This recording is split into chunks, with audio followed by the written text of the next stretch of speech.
Look, a lot of us never had real friends.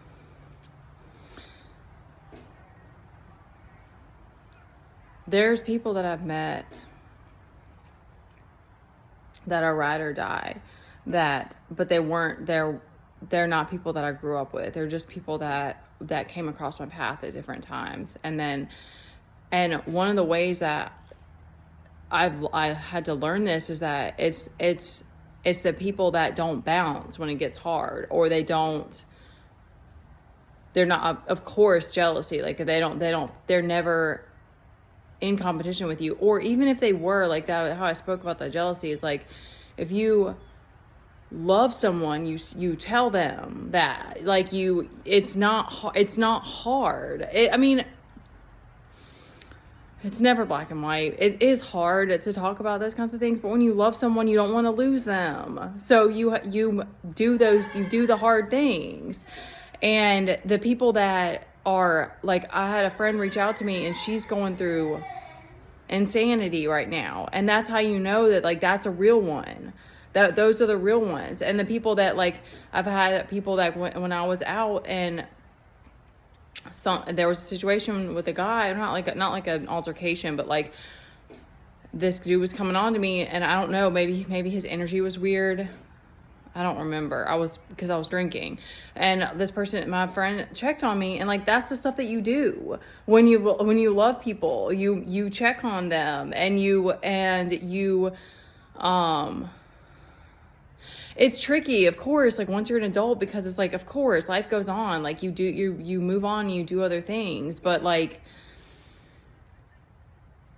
you don't, like, that was normalized for me growing up, is that you just are jealous of people and you use that as like competition and stuff. But like, I remember specifically like telling one of my friends this.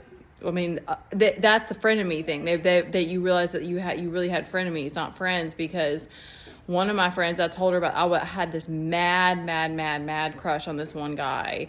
And then I saw her hanging out with him and stuff. Like, it was like stuff like that. It's like, you don't do that when you really love somebody. You don't, there's no need for competition. Like, you don't need to be creating drama all the time. And it didn't do that. Like, there were lots of things like that I just let it roll off my shoulders, but I had to look back and realize that it was like, that's not what a true friend does. Like, there's no reason to try to do something and create animosity. Like, I was trying to think if there's another specific, and because it's like nobody, that's what I mean. Cause like, as I've been going through this, there's only been a couple of people that have still reached out to me, or that I've still stayed in contact with, and they've been going through their own things in life. And that's what I mean. Like, it's like it's the people that they'll still speak to you even when they're going through hell, or they don't just bounce because you're going through a lot. And they don't, it's fine if you have something like jealousy pop up or whatever, but it's like, you either just recognize it and let it go, or you voice it because you want harmony. Like, I don't know. Cause I think about that with my kid, and I'm like, it's just so different from a parent to a child, but it's different, but similar, because it's like, I don't want strife all the time. Like, it's exhausting. So it's like, we try to figure out what to do to make the situation better, because I love him and I want us to get along. So, but it's like, for a lot of us, it was like, we never had that growing up. We didn't have friends that stood by us through thick and thin and stuff. So yeah, that's how you know if they're a real one. Like, yeah.